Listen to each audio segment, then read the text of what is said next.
Uns dizem que ela estava recrutando vilões na escola e outros dizem que ela fumava no quarto das meninas. Que pesadelo. Bom, por falar em vilões, esse é um dos piores. Barão Batalha.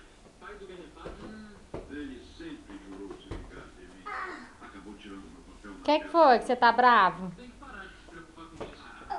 Hein? Eu não quero mais falar. Por que você tá bravo com a bola? Por que você tá bravo com a bola? Pega lá a bola.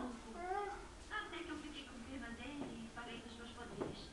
E aí nos tornamos grandes amigos. E você se apaixonou por ele depois ou antes dos feijões? O quê? Eu não sou apaixonada por Will Stronghold. Por que você tá bravo com a bola, mamãe?